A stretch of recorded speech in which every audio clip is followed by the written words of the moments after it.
Et il nous est apparu comme une évidence en fait de pouvoir nous associer autour des thèmes qui sont la recherche donc de l'excellence et surtout un thème commun qui a été que dans le milieu artistique, l'art c'est tout.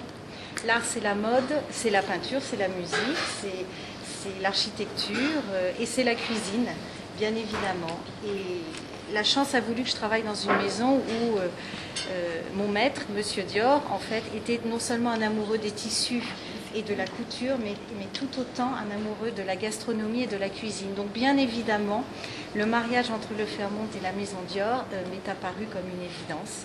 Il a juste fallu qu'on travaille les recettes au plus juste pour essayer de proposer voilà, un repas, et là je parle au second degré, qui soit voilà, absolument magique.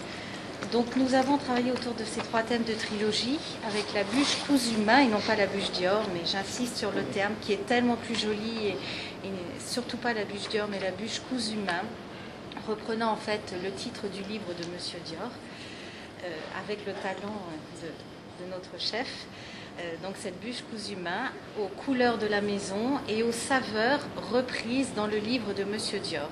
Voilà, Monsieur Dior était bien sûr, vous le savez tous peut-être, de Normandie, de Granville, et donc voilà, là-bas c'est le terroir, la pomme, les poires, et Monsieur Dior incluait beaucoup de ses ingrédients et de ses fruits dans ses recettes. Donc ça c'est un petit secret que j'ai dévoilé. Pardon. C'est bien. On le retrouve surtout dans la galette. Voilà, surtout dans la galette. L'étoile. L'étoile, pourquoi l'étoile? Eh bien parce que l'étoile est le plus fort symbole de la maison Dior. Alors, cette maison a tellement d'histoire que le but n'est pas de vous la présenter, mais voilà, Monsieur Dior était un fou aussi des gris-gris. Et il a toujours construit en fait sa vie autour des symboles et des porte-bonheur. C'est vraiment quelque chose qui revient en permanence et dans les collections et dans toute l'histoire de cette maison. Le plus grand symbole et porte-bonheur de Monsieur Dior fut une étoile, car c'est cette étoile sur laquelle il a marché il y a maintenant 100 et quelques années, au 30 avenue Montaigne, qui a fait qu'il s'est installé au 30 avenue Montaigne. Donc toute l'histoire de Dior part de cette découverte de cette étoile. Donc c'est le fil conducteur de notre maison. L'étoile, nous la retrouvons partout. Et bien évidemment, voilà, Marion a évidemment trouvé, et nous avons décidé que c'était un symbole magnifique que de créer une galette en forme d'étoile et non pas ronde, comme traditionnellement elles le sont. Parallèlement à ça, cette galette sera remplie de surprises, voilà, d'étoiles de poudre d'or de la maison Dior.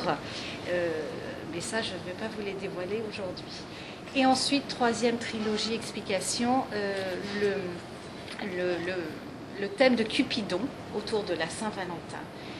Et évidemment, Cupidon, la haute horlogerie, après la haute couture avec la bûche cousue main, donc l'étoile avec tout ce que ça découle, et maintenant donc Cupidon, la haute horlogerie avec la flèche de nos montres qui reprend la flèche de Cupidon.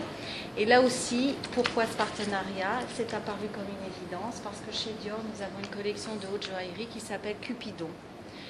Donc tout ça voilà, ça nous a semblé extrêmement naturel de travailler ensemble et de créer quelque chose de magique qui change un petit peu. C'est la collaboration et la fusion de deux très belles maisons avec des valeurs communes et avec surtout un mot qui est basique mais que j'aime beaucoup et qui est juste le mot savoir-faire. Le savoir-faire d'un grand chef associé au savoir-faire, pour moi évidemment, de la plus belle maison.